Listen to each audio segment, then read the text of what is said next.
መስቀል ማንሳለመው በዚህ ሳምንት ነፃነት ስላልተሰጠ ድነት ስላልተደረገ ሳይሆን መስቀል በሰሞነ ሕማማት መሳለም የለባችሁም። የማይታሰረው ታሰረ ነፃነት እያለው እኛም በነፃነት ዘመን ለ5 ቀን መስቀል ሳንሳለም አዝነን ተክዘን ቤተክርስቲያን ፀሐይሏን ጽዋዋን ልብሰ ተክህኖዋን ሁሉ አውጥታ እያዘነች ለፈጣሪዋ ተሰነብታለች። በሰሞነ ሕማማት እነዚህን ጸሎቶች እንዳትጸልዩ። ታዲያ መኃልየ ሰሎሞን መልክ አይደገምም በተለምዶ በሚባልበት በቀዳሚት ዕለት የሚነበብ በማህሌት የሚቆም ቃለ እግዚአብሔር ነው። ስብሐት ለከ ሰላም ለክሙ እየተባለ ነው መልክአ ሕማማቱ የሚደረስ። መልክአ ስዕልም ይባላል። በባለ እግዚአብሔር በማርያም በሰንበት ቀን በሰሞነ ሕማማት እንዳትጸልዩ የሚሉ ሰዎች መልሳቸው ይሄ ነው። የሚካኤል ከመላእክት የእመቤታችን በ21 እና የጌታችን ደግሞ በ29 እንደውም አንሰግድባቸው ቀኖች ናቸው። እነዚህ ስግደት የሌለበት ቀን የለም። እንደው ዝም ብለን እንደ ድምዳሜ ስናየው ማለት ነው። ስግደት የሌለበት ቀን የለም ብዬ ያነሳሁት ለምንድን ነው? አንዳንዱ ሰው ቀኖና ካልተሰጠው ወይም ጾም ካልሆነ መስገድ ስለማይፈልግ ነው። አንድ አቡነ ዘበሰማያት ደግሞና አንድ ክርስቲያን ወድቆ እጅ ነስቶ ወይም ተንበርክኮ ምድር ነክቶ ይነሳል 3 ጊዜ 3 ጊዜ ይሰግዳል። ሲሰገድም እንዲህ ነው የሚሰገደው። አንድ ክርስቲያን ሲሰግድ እንዲህ ነው የሚሰግደው። እንደዚህ አይሰግድም። ግራ የተጋባውን ሕዝብ ግራ ማጋባት አምሯቸው የእመቤታችን ቀን ሰሞነ ሕማማት ከኋላ አያሰግድም ብለው ግማሹ ይሰገዳል እያሉ ወገቡን ሲቆምጡት ነው የኖሩ። ከስቅለት በላይ በዓል የለም። ስቅለትን ሰግደን ካከበር ነው ሌሎች በዓላትም እመቤታችን ሚካኤልን ቢውሉ ምን እንላለን? እንሰግዳለን።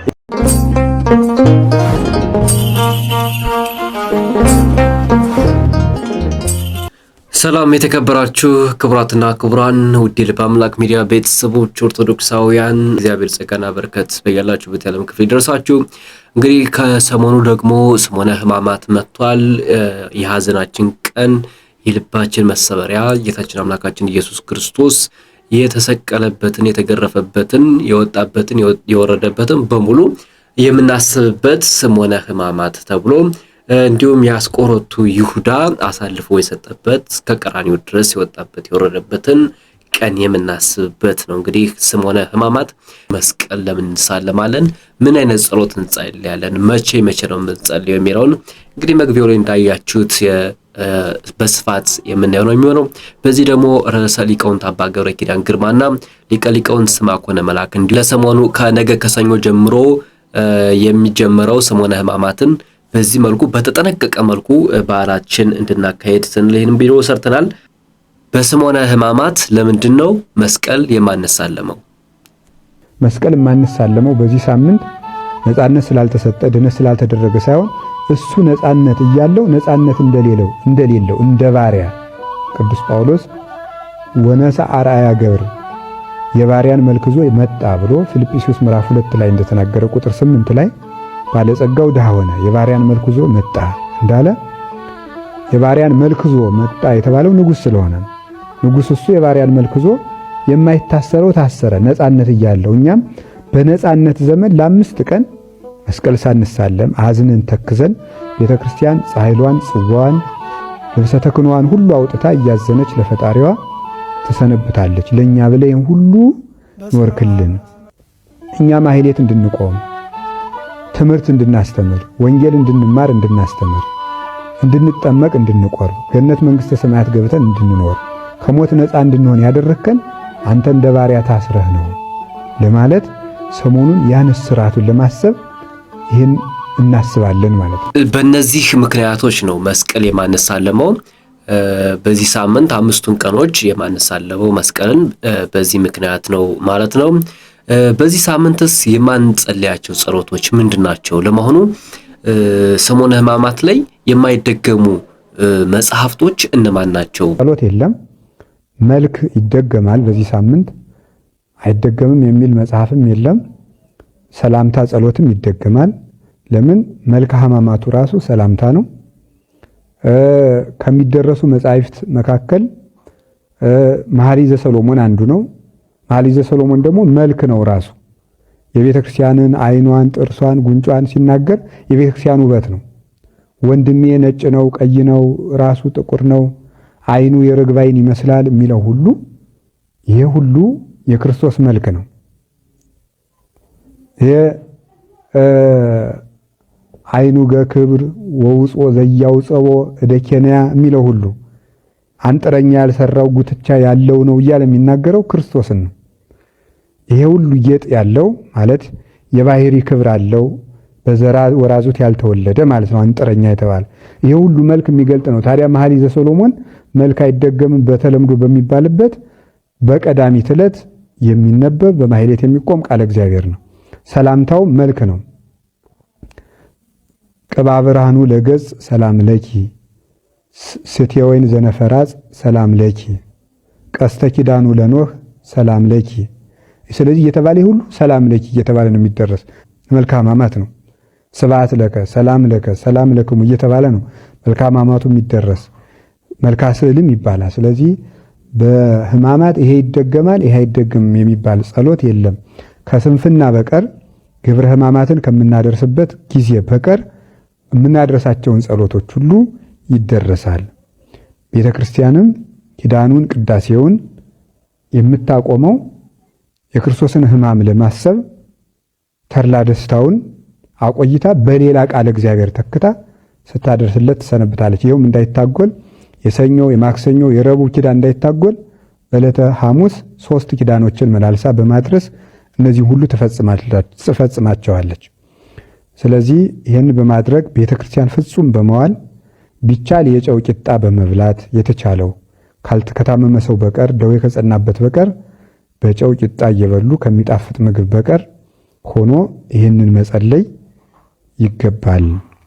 ቤተክርስቲያን መዋል አለብን። ግብረ ሕማማቱን መስገድ ብቻ ሳይሆን ግብረ ሕማማቱ የሚነበበውን ንባብ መስማት ይገባል።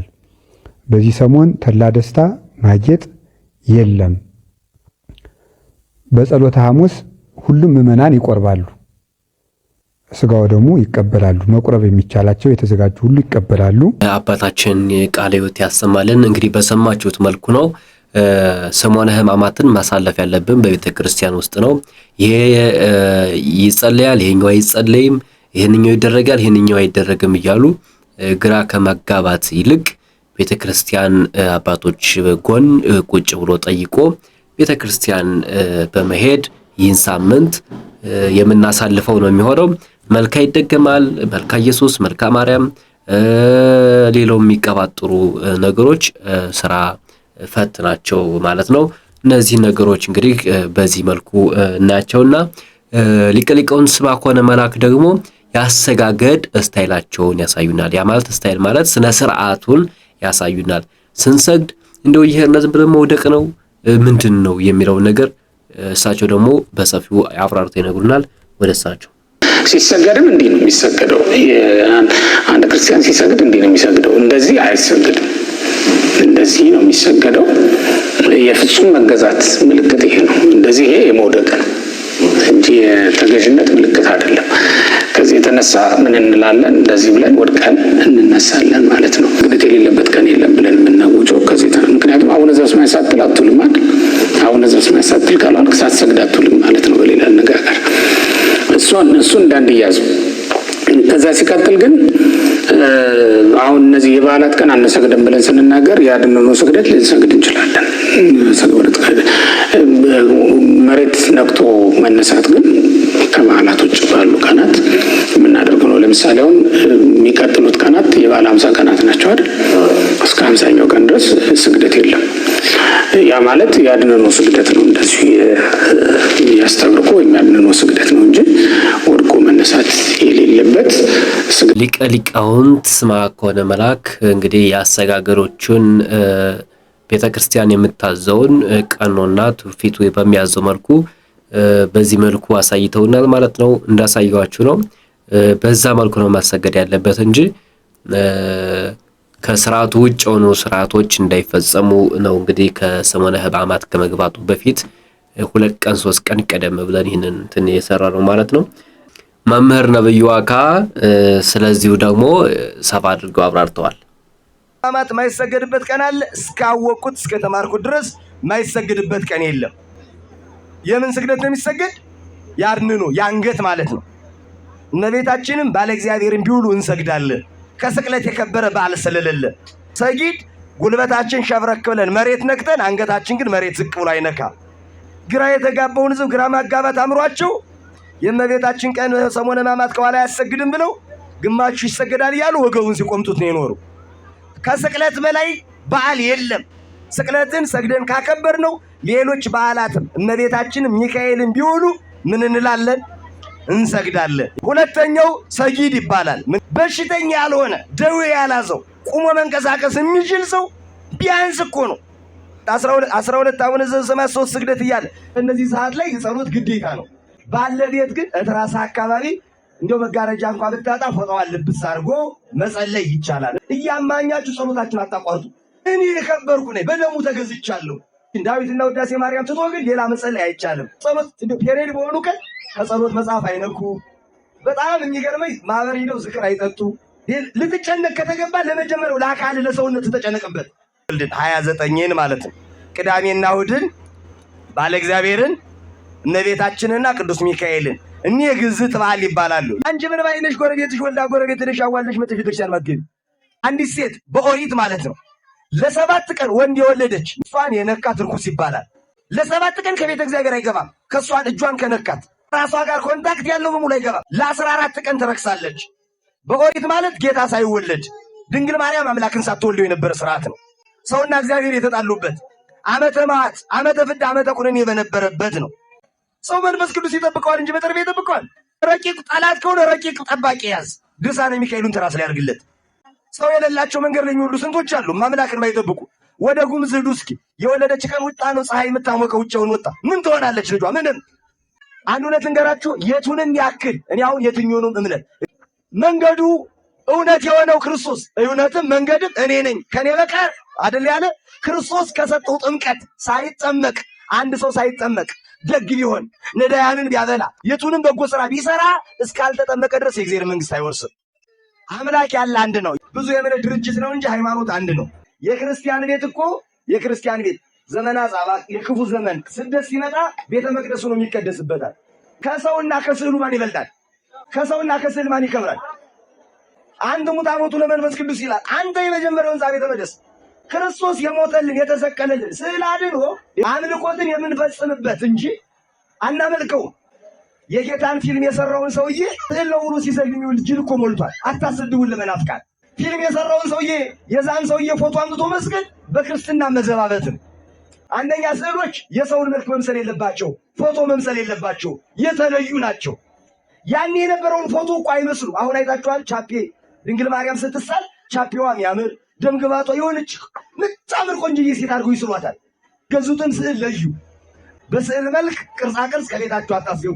አንዳንድ ሰው አለ እንደ ዝሙት በፈጸምኩ ቀን ዳዊቴን አልነካም፣ ጸሎት መጻፌን አልነካም፣ ከስዕል አልቀርብም ይላል። ገነት የተባለችው በአጸደ ነፍስ ኢትዮጵያ ውስጥ ወይስ እስያ ላይ የምትገኘው? ገነት የት ናት? ገነት የት ናት?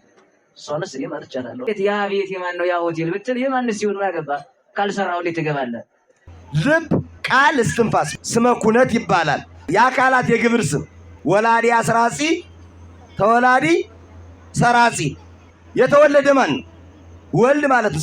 እንግዲህ በዛሬው ፕሮግራማችን ሰሞነ ሕማማት ከመግባቱ በፊት ለኢትዮጵያ ኦርቶዶክስ ተዋሕዶ ቤተክርስቲያን ምዕመናንና ምዕመናት መስገድ፣ አሰጋገድ፣ ጸሎት በሰሞነ ሕማማት መደረግ ያለባቸው ነገሮች ወደ እናንተ በዚህ መልኩ ከሊቃውንት አባቶቻችን አንደበት በይፋ ወደ እናንተ አድርሰናል ማለት ነው። እንግዲህ ሰሞነ ሕማማት ከነገው ከሰኞ ጀምሮ ይጀምራል። በዚህ ቀን ደግሞ ሁላችሁም ቤተክርስቲያን በመገኘት ጌታችን ኢየሱስ ክርስቶስ ለኛ ያደረገውን ከሰማያት ሰማያት ወርዶ በዚህ ምድር 33 ዓመት ከተመላለሰ በኋላ ለኛ የሆነውን የተሰቃየውን የሞተውን የተሰቀለውን ደግሞ የፈሰሰውን ሰውነቱ የቆሰለውን እያሰብንና ሰቆቃችን እንደሱ በማድረግ የምናሳልፈው ሳምንት ነው የሚሆነው። በዚህ ፕሮግራም እኛም ላይ እንገናኛለን። ችን 5ቷን ቀን ጌታችን ኢየሱስ ክርስቶስ ሁሉ የፈጸመውን እያንዳንዱ ተግባር በቀጥታ ስርጭት የምናሰራጭ ነው የሚሆነው።